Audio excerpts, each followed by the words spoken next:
तो बच्चों नमस्कार, स्वागत है आपका अपने चैनल मैथ है आसान में। पिछले वीडियो में हम लोगों ने देखा था कक्षा 6 के गणित के पहले चैप्टर का जो कॉन्सेप्ट था उसको आज हम करेंगे प्रश्नावली। और आज से लगातार पर डे आपको प्रश्नावली फिर कॉन्सेप्ट, प्रश्नावली फिर कॉन्सेप्ट, इस तरह से आपको सीरीज मिलती जाएगी। पिछले कुछ दिनों में थोड़ा सा व्यस्त रहा तो इसलिए मैं अपना वीडियो नहीं डाल पाया। आज से अब नए सत्र में नए तरीके से फिर मैं अपना वीडियो डालना स्टार्ट किया हूँ। तो साथियों, आप लोग अभी से चैनल को लाइक कर दीजिए, सब्सक्राइब कर दीजिए और बेल आइकन को ज़रूर प्रेस करिए, जिससे आपको आने वाले हर नोटिफिकेशन मिलता रहे। तो साथियों आइए शुरू करते हैं आज का टॉपिक। प्राकृतिक संख्या जो हमारी थी, उस प्राकृतिक संख्या के क्वेश्चन, जो प्राकृतिक संख्या के सवाल हैं, उस सवाल को हम चैप्टर 1 के आपके बेसिक शिक्षा परिषद वाली बुक से, इस बुक से जो सीखे गणित नाम से है, इसमें से हम करवा रहे हैं। तो पहला ही क्वेश्चन है, निम्नलिखित संख्याओं के संख्यांकों में व्यक्त करिए। कुछ संख्याएं दी हैं, उन संख्याओं को हमें संख्यांकों में व्यक्त करना है। तो मैं संख्यांक के बारे में आपको बताया था कि संख्यांक क्या होते हैं। संख्यांक होती है जो संख्या के अंक होते हैं, उसी को हम क्या बोलते हैं, संख्यांक बोलते हैं। जैसे आपकी किताब का पहला ही सवाल है, क्या 427 लिखा हुआ है, 427। इसको हमको क्या करना है, 4 को 27 को हमको लिखना है, 427 को हमको लिखना है संख्यांक में। तो हम क्या लिख देंगे, 4 2 7 करेंगे, मतलब अंकों में लिखना, अंकों में लिखना है, संख्यांकों में लिखना। तो इस तरह से आपके किताब से आपकी किताब से इकाई 1 के ये पहला क्वेश्चन है। इस पहला क्वेश्चन में 4 खंड हैं, वो तीनों खंड आप इसी तरह से कर लेंगे। आइए शुरू करते हैं दूसरा क्वेश्चन। निम्नलिखित संख्याओं को शब्दों में व्यक्त करिए। अब संख्याएं लिखी हुई हैं, उनको हमको शब्दों में व्यक्त करना है। संख्या क्या लिखी हुई है, 7019। इसको हमको अंकों में व्यक्त, यहाँ अंकों में लिखा हुआ है, इसको हमको शब्दों में लिखना है। तो हम क्या लिख देंगे, इसे कैसे देखते हैं, इकाई, दहाई, सैकड़ा, हज़ार। यह क्या हो गया, इकाई की जगह पे है 9, दहाई की जगह पे है 1, सैकड़ा की जगह पे है 0, हज़ार की जगह पे है 7। तो हम क्या लिखेंगे, 7019। क्या लिख देंगे, 7019। तो साथियों इस तरह से हम क्या किए, क्वेश्चन नंबर 1 का एक किए, क्वेश्चन नंबर 2 का एक खंड। हर खंड, जितने भी खंड हैं, सारे खंड को करवाना इसलिए ज़रूरी नहीं होता है क्योंकि बहुत सारे टाइम लगेंगे, वीडियो बहुत लंबी होगी। तो आप लोग हर सवाल का एक एक खंड मैं करवा दे रहा हूँ, बाकी आप करेंगे और वीडियो के अंत में आप कमेंट करेंगे। अगर आपको कोई क्वेश्चन नहीं आता है तो आप उसको ज़रूर हमसे पूछेंगे, हम उसको बाय फ़ोन या आप कमेंट करके हमसे पूछेंगे तो हम आपको ज़रूर उस सवाल का सलूशन आपको बता देंगे। तो ये देखते हैं क्वेश्चन नंबर 3। निम्नलिखित संख्याओं के अंकों को छांटिए। निम्नलिखित संख्याओं में अंकों को छांटिए। संख्या लिखी हुई है 10, 11, 18, 0, 3। कह रहे हैं इसमें से आप क्या करिए, अंकों को छांटिए। तो अंक क्या है भाई, 1 अंक है, 0 अंक है, 1 अंक है, 8 अंक है, 1 अंक है, 8 अंक है, 0 अंक है, 3 अंक है। तो अंक कौन कौन से हैं आपको पता चल गया। जो अंक है उसे हम क्या कह देते हैं कि वो अंक है। ये था आपका क्वेश्चन नंबर 3। तो इस तरह से क्या हो गया, 1 2 3। आगे चलते हैं।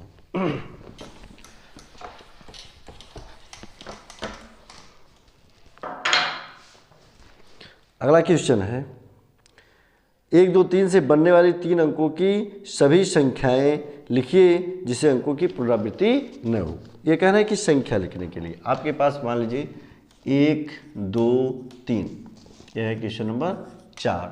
1 2 3 तीन संख्याएं दी हुई हैं।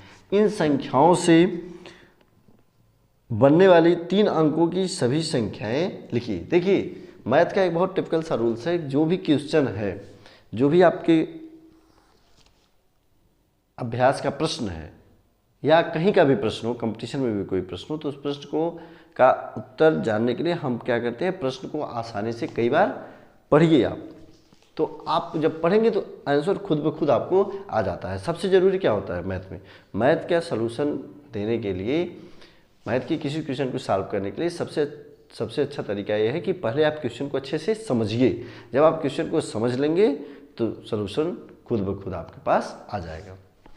तो क्या सवाल में कह रहा है, 1, 2, 3 से बनने वाली 3 अंकों की सभी संख्याएं लिखिए जबकि अंकों की पुनरावृत्ति ना हो।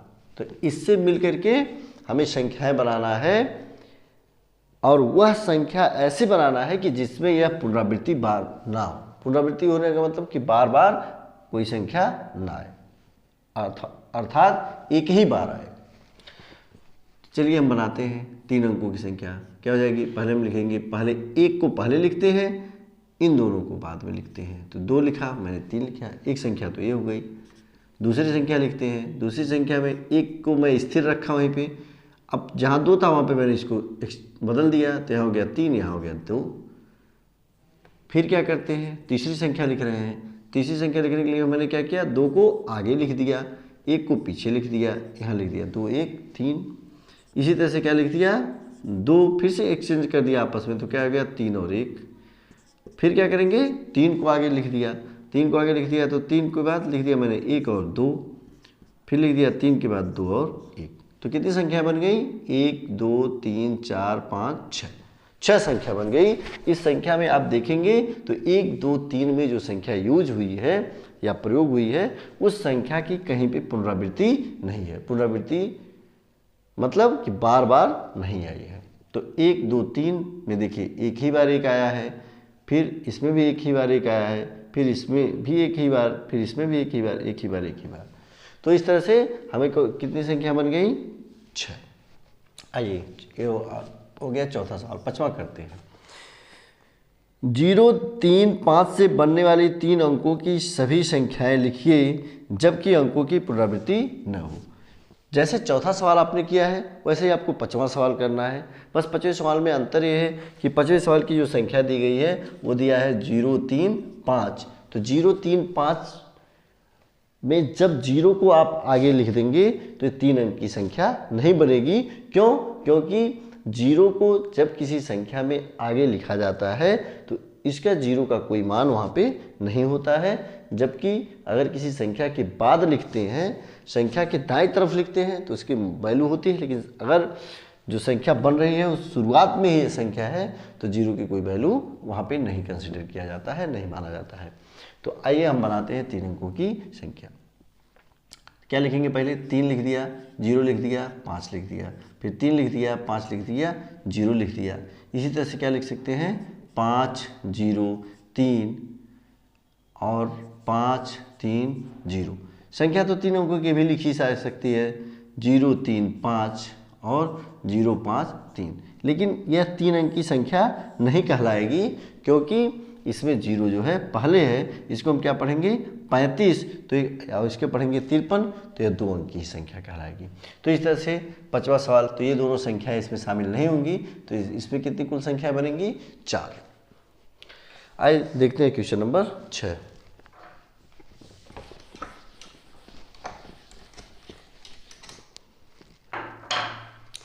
क्वेश्चन नंबर 6 क्या कहता है, 6, 7, 0, 5 से 4 अंकों की सबसे बड़ी व सबसे छोटी संख्या लिखिए। इसमें कह रहे हैं कि संख्या दिए हुए हैं 6, 7, 0, 5। इन चारों संख्याओं से की सबसे बड़ी और सबसे छोटी संख्या लिखिए। क्या लिखना है, सबसे बड़ी संख्या लिखना है और सबसे छोटी संख्या लिखना है।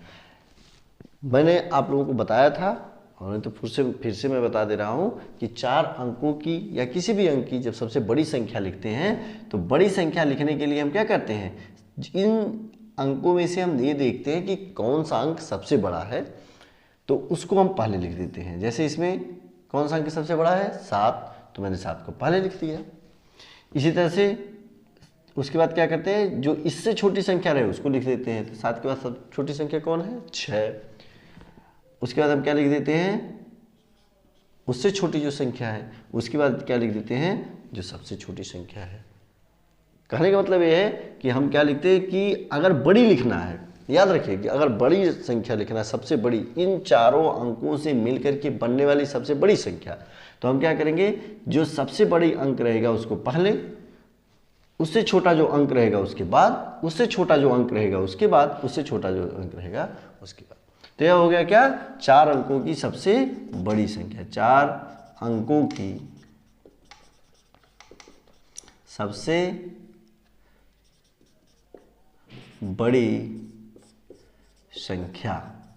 अब आप ये मत समझ लीजिएगा कि 4 अंकों की सबसे बड़ी संख्या का मतलब कि जो सबसे बड़ी संख्या होती है, सबसे बड़ी संख्या क्या होती है, 4 अंकों की सबसे बड़ी संख्या क्या होगी, 4 बार हम 9 लिख देंगे। ये वह संख्या है जो इस दिए गए अंक से बन सकती है। तो इस दिए गए अंक से बनने वाली 4 अंक की सबसे बड़ी संख्या कितना होगी, 7650, 7650। इसी तरह से क्या सवाल में पूछ रहा है कि इन चारों अंकों का प्रयोग करते हुए सबसे छोटी संख्या बनाना है। तो सबसे छोटी संख्या में हम क्या करते हैं, सबसे छोटा अंक जो रहता है वो पहले लिखते हैं। लेकिन इस सवाल में थोड़ा सा अंतर ये है कि अगर इसमें से सबसे छोटी संख्या 0 को हम पहले लिख देंगे तो बाद में जब तीनों संख्याएं लिखेंगे तो 4 अंक की संख्या बनेगी ही नहीं। तो हम इसके लिए क्या करते हैं, क्या करेंगे, इन चारों में से 0 से जो बड़ी संख्या है उसको पहले लिख दिया। तो पहले लिख दिया 5, 5 के बाद क्या लिख दिया 0, 0 के बाद जो सबसे छोटी संख्या है क्या है 6, 6 के बाद कौन सा है 7। तो हम क्या लिख देंगे 5067। तो यह संख्या क्या हो गई, यह संख्या 4 अंकों की संख्या हो गई। और 4 अंकों की वह संख्या है कि जो सबसे छोटी संख्या है जो इन दी गई संख्याओं से बनेगी। तो इस तरह से आपका 5वां क्वेश्चन भी हो गया। आइए छठवां क्वेश्चन हो गया।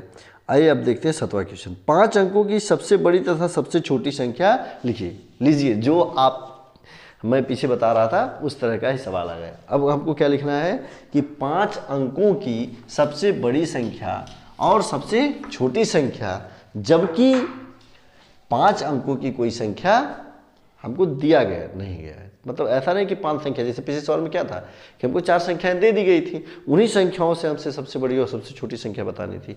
लेकिन अब क्या है कि हमको कोई संख्या नहीं दी गई है, ये बोल रहे हैं कि 5 अंकों से बनने वाली सबसे बड़ी संख्या और 5 अंकों से बनने वाली सबसे छोटी संख्या। तो देखिए बहुत सिंपल है, 5 अंकों से बनने वाली सबसे छोटी संख्या जब हम लिखते हैं तो क्या हो जाता है, 1 लिखते हैं और जितने 5 अंक का पूछ रहे हैं तो कितने 0, 4 0। अब देखिए इसमें कितने अंक हो गए, 1 2 3 4 5 अंक हो गए 5 और 0 लगाया मैंने 4। तो इस तरह से जो संख्या बनेगी उस संख्या को हम क्या कहते हैं, 5 अंकों से बनने वाली सबसे छोटी संख्या। अब आप सोच के देखिए कि 5 अंकों से बनने वाली इससे भी कोई छोटी संख्या हम लिख सकते हैं नहीं। इससे छोटी संख्या जैसे हम लिखेंगे तो क्या हो जाएगा, वह 1 इसमें से घटाएंगे, क्योंकि 1 इसमें से घटाएंगे तो क्या हो जाएगा, इससे छोटी संख्या कौन सी हो सकती है, जो जिसमें से 1 घटाया जाए, 1 घटाया जाएगा तो क्या हो जाएगा, 4 अंक की संख्या हो जाएगी। क्योंकि जिससे 1 घटाएंगे, जैसे देखिए मैं दिखाता हूँ, -1 कर देंगे तो क्या हो जाएगा, ये हो जाएगा 9, यह भी हो जाएगा 9, यह भी हो जाएगा 9, यह भी हो जाएगा 9। तो हो जाएगा क्या हो गया, यह 4 अंक की सबसे बड़ी संख्या है और यह 5 अंक की सबसे छोटी संख्या है। तो मुझे लगता है कि आपको समझ में आ गया होगा कि 5 अंक की सबसे छोटी संख्या। अब आइए लिखते हैं 5 अंक की सबसे बड़ी संख्या। तो 5 अंक की सबसे बड़ी संख्या लिखने के लिए हम क्या करते हैं, जो सबसे बड़ी संख्या है 0 से लेकर के 10 के बीच में वो क्या है 9। तो 9 को हम कितने बार लिख देते हैं, जितनी अंक की सबसे बड़ी संख्या पूछे उतनी बार 9 लिख देते हैं। चूंकि ये 5 अंक से हमसे पूछ रहे हैं तो हमने 1 2 3 4 5 बार 9 लिख दिया। तो यह क्या हो गया, यह हो गई 5 अंक की सबसे छोटी संख्या और यह हो गया आपके 5 अंक की सबसे बड़ी संख्या, सबसे बड़ी संख्या। इस तरह से हम लोगों का क्वेश्चन नंबर, कौन सा क्वेश्चन नंबर है, क्वेश्चन नंबर 7 भी हो गया। आइए देखते हैं क्वेश्चन नंबर 8। 5, 2, 3, 1 में प्रत्येक अंक का स्थानीय मान बताइए। अब देखिए इसके नीचे जितने भी सवाल हैं सब स्थानीय मान के हैं। हम स्थानीय मान के आपको एक सवाल बताएंगे, उसी के आधार पे आप सारे के सारे सवाल लगा लीजिएगा। तो सवाल क्या है, कह रहे हैं कि 5, 2, 3, 1, 5, 2, 3, 1 एक संख्या दी गई है। ये क्या कह रहे हैं कि इस संख्या जो दी गई संख्या है, इस संख्या में दिए गए सारे संख्याओं का हमको स्थानीय मान बताना है। स्थानीय मान क्या होता है, अंग्रेजी में बोलते हैं प्लेस वैल्यू। स्थानीय मान क्या होता है कि कोई भी संख्या जिस स्थान पे है उस स्थान का क्या मान है। संख्याओं का मान स्थान के साथ साथ बदलता रहता है। तो जैसे मान लीजिए यही 5 है, तो हम आप लोगों को बताए थे क्या है, इसको लिखते हैं इकाई, इसको लिखते हैं दहाई, इसको लिखते हैं सैकड़ा, इसको लिखते हैं हजार। यह क्या है, यह बता रहा है कि ये किस स्थान पे है। यह किस स्थान पे है, इकाई के स्थान पे। इसका मतलब इसका वैल्यू कितना है, 1। यह किस स्थान पे है, दहाई के स्थान पे है। यह किस स्थान पे है, सैकड़ा के स्थान पे है। यह किस स्थान पे है, हजार के स्थान पे। तो इसका लिखते हैं स्थानीय मान। सबसे पहले यह किस स्थान पे है, 5 किस स्थान पे है, हजार के स्थान पे। तो हजार के स्थान पे है तो हम क्या लिखते हैं, 5 के आगे 1, 2, 3, इसके दाईं तरफ जितनी संख्याएं हैं उतना 0 हम लगा देते हैं। तो इसके दाईं तरफ कितनी संख्या, 1, 2, 3 है, 3 0 लगा दिया। इसी तरह से हम 2 का लिखते हैं।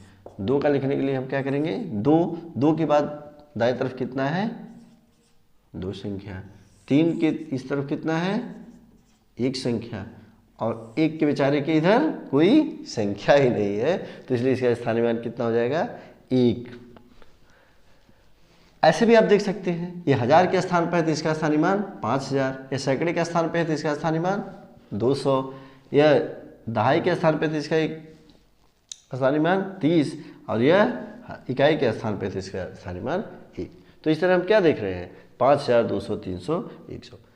इस तरह से किसी भी संख्या का स्थानीय मान आपको निकालने के लिए दिया जाए तो इस तरह से हम आसानी से निकाल सकते हैं। आगे वाले जो क्वेश्चन है उस क्वेश्चन में आपको ज़्यादा से ज़्यादा पूछ सकते हैं कि इन सारे स्थानीय मानों को जोड़िए, इन सारे स्थानीय मानों में सबसे बड़ा कौन है, इन सारे स्थानीय मानों से घटाइए। तो इस तरह से बचे हुए जो सवाल हैं वह स्थानीय मान से ही जुड़े हुए हैं, तो उसको आप लोग कर लीजिएगा। और अगर कोई समस्या आती है तो एक बार मैं पुनः कह रहा हूँ, आप कमेंट में लिखिएगा, और अन्यथा मेरा जो मोबाइल नंबर है उस मोबाइल नंबर पे आप हमसे संपर्क भी कर सकते हैं, 73 55 99 72 59। इस पर आप संपर्क करके अपने प्रॉब्लम को सॉर्ट आउट कर सकते हैं। आप लोग वीडियो को लाइक, शेयर और सब्सक्राइब जरूर करिए। आज का क्लास इतना ही, धन्यवाद, थैंक यू।